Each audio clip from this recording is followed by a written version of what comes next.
Hello and welcome to Twist List. Today we are looking at 10 cruel death marches from modern history. Regular readers of Listverse will be familiar with the Trail of Tears. In one of the most shameful events in US history, thousands of Native Americans were forced to march from their homelands to land in Oklahoma. But the trail was merely a dark warning of what was to come in the 20th century when death marches, a form of mass murder via walking and starvation, became horribly common. The Trail of Tears was awful, but the Industrial Revolution and assembly line-fed modern armies soon took death marches to new heights of cruelty.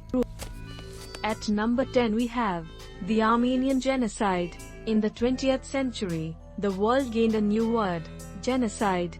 Starting in 1915, as many as 1.5 million people were murdered by the Ottoman government in an attempt to exterminate its minority Armenian citizens, one of the first genocides in modern history.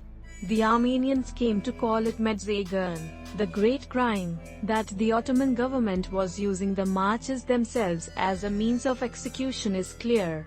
Another New York Times article describes how Armenians were systematically starved and brutalized along the way, many of them resorting to eating grass, herbs, and locusts, and in desperate cases dead animals and human bodies. Many were robbed, raped, or murdered by the soldiers supposedly there to guard them. The genocide was carried out in phases, the first of which was the wholesale slaughter of every able-bodied male Armenian the Ottoman government could find. The second saw women and children forced to march across the wastes of the Syrian desert. In 1915, the New York Times described how Armenians were being forcibly deported from the towns around Cilicia to the desert south of Aleppo. It went on to note that the marches meant certain death, since they will find neither house, work, nor food in the desert. It is a plan to exterminate the whole Armenian people. The Armenian Genocide assembled all the diabolical machinery of industrial-scale genocide, including cattle cars, concentration camps, death marches, and government bureaucracy, all foreshadowing an event every bit as brutal: the Holocaust. The ninth spot on the list is occupied by 9. The city of Helm, in eastern Poland, has a tragic history of Jewish persecution. In 1648, a long period of violent outbreaks culminated in the murder of some 400 Jews in the Chmelniki massacres. The few survivors faced continued oppression and the seizure of their property.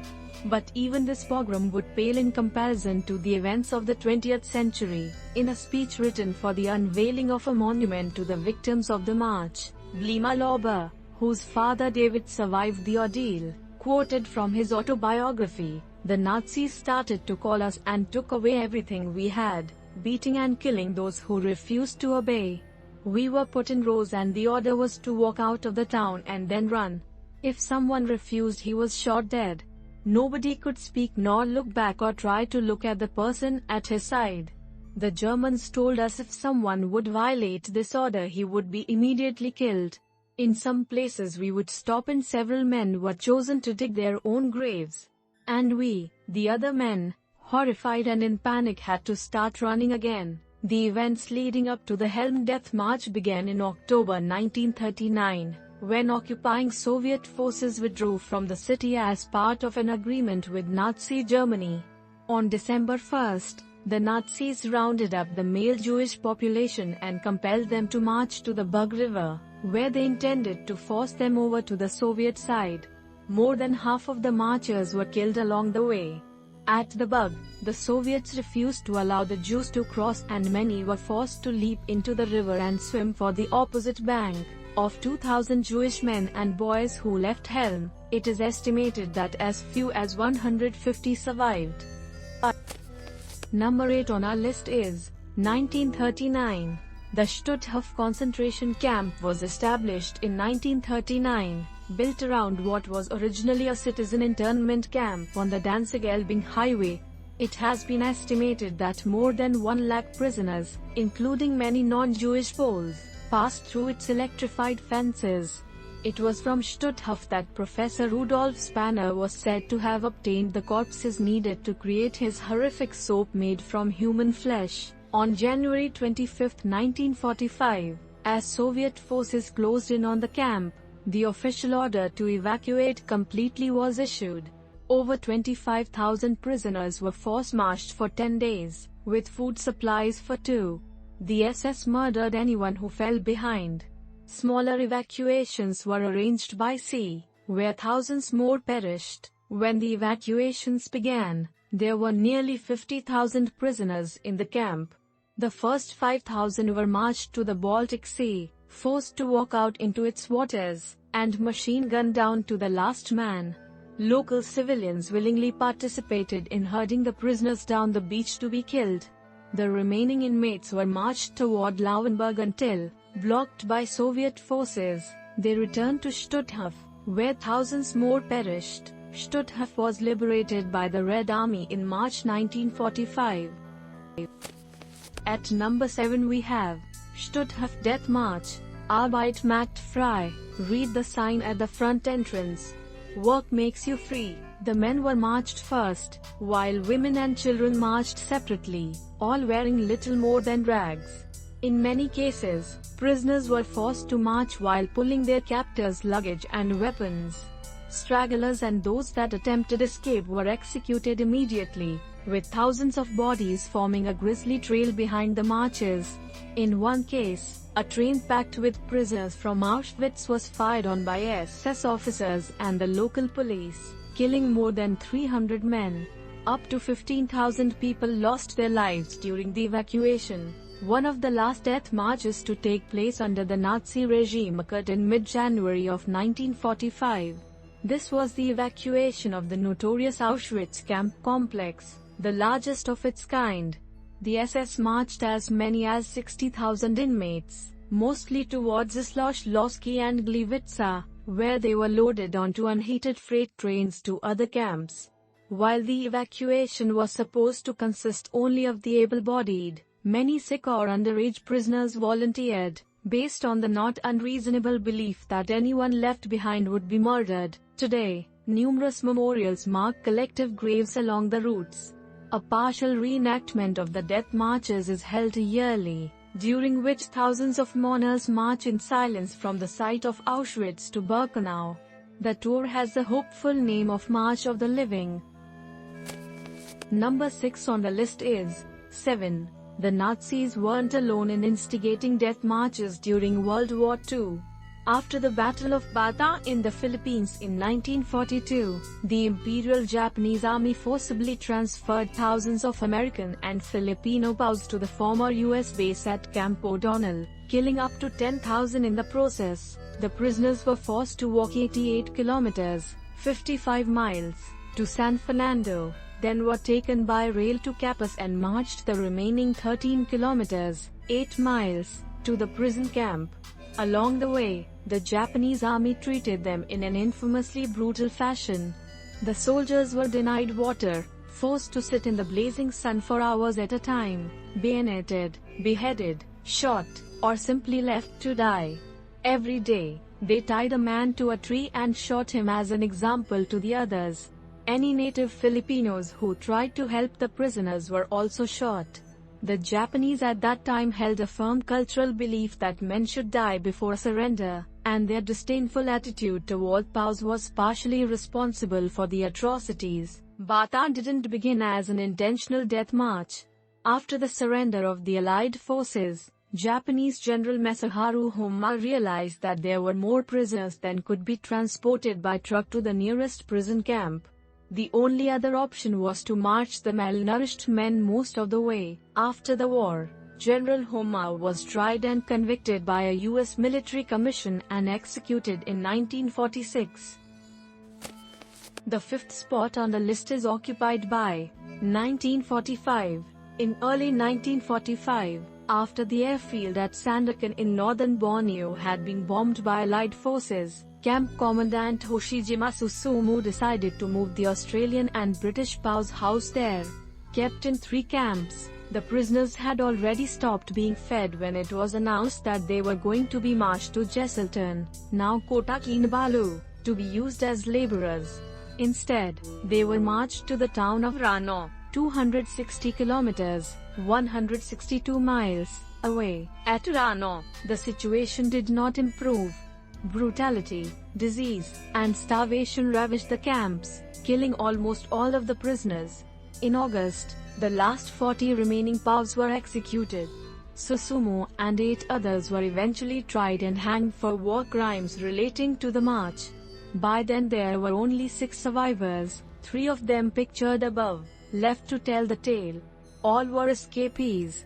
No one who remained in the camps lived. The marches were conducted in 2 waves, the first of which left between January and February 1945. The first group of 455 POWs were made to march through marshland and heavy rains. Those who fell behind were bayoneted or shot. In April, with Allied forces approaching, the Japanese destroyed the camp almost completely, and evacuated the remaining prisoners. Around 530 were sent on the second wave of the murderous death march to Rano. When they reached the town, there were only 183 men left. Number 4 on the list is Bata Death March. A brutal reality of genocide is that once the victims are safe, they often turn against the members of the population that hurt them. Revenge and retribution is a sad constant of the human condition. A survivor of the march, which consisted almost entirely of women, children, and the elderly, as most of the men had been conscripted elsewhere, named Marie Ranzenhoferova, has spoken about the suffering. On the first day, there were no problems until nightfall, when the refugees were locked in a barn.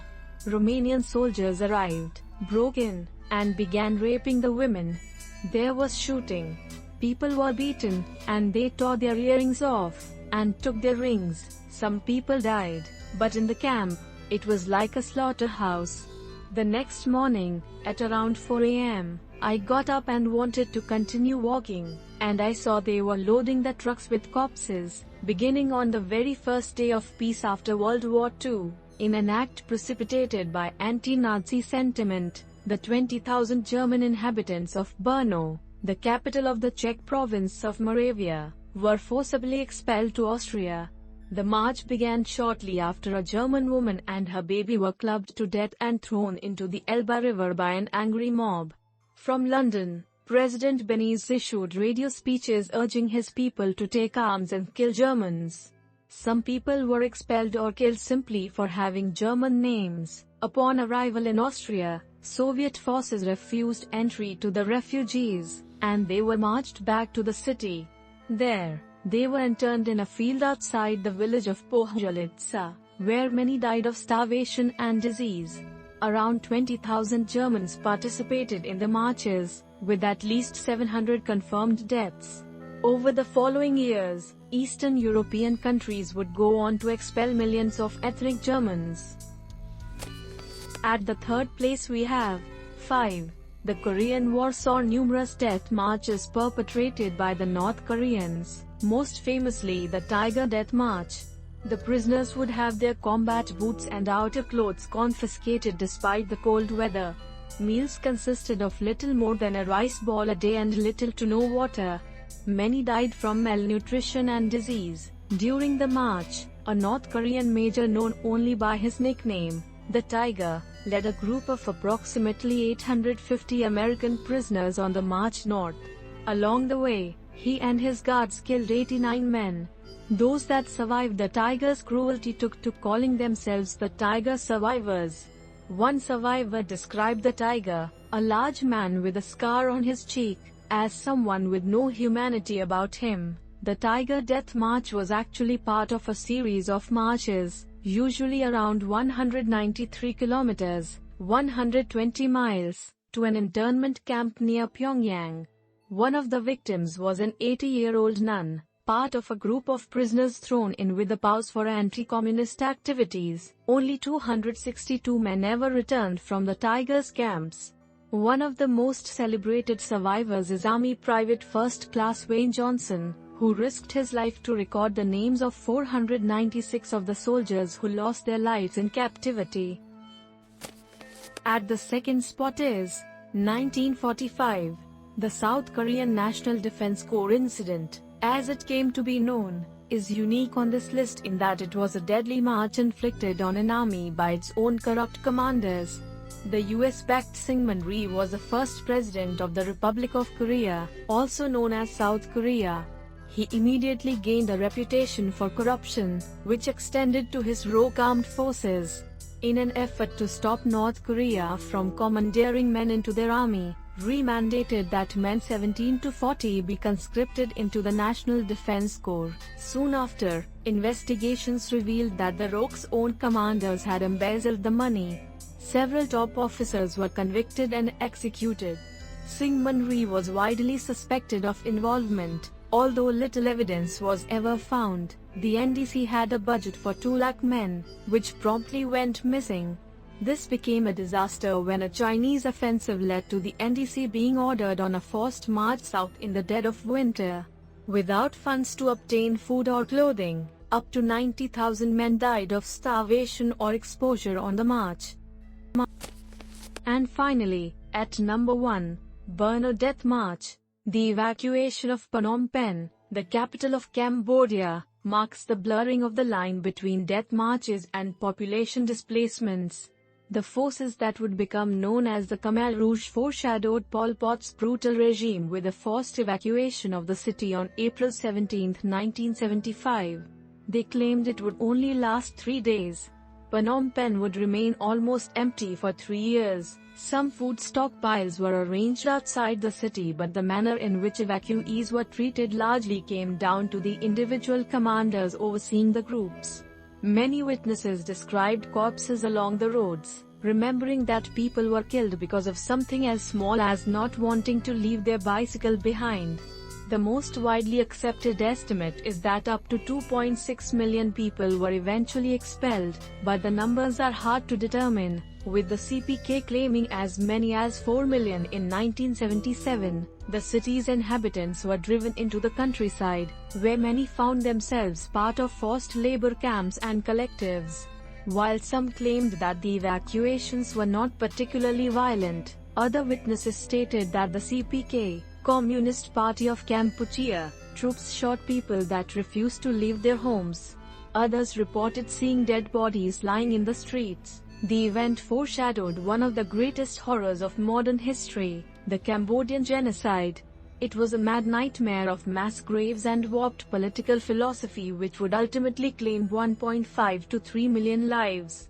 To this day, Cambodia's war crime tribunals have only handed out one conviction, to former prison chief Kaing Gekiev, better known as Duk, who was given life in prison for overseeing the deaths of some 15,000 people. Thanks for watching. If you enjoyed this video and would like to see more, then please hit the subscribe button.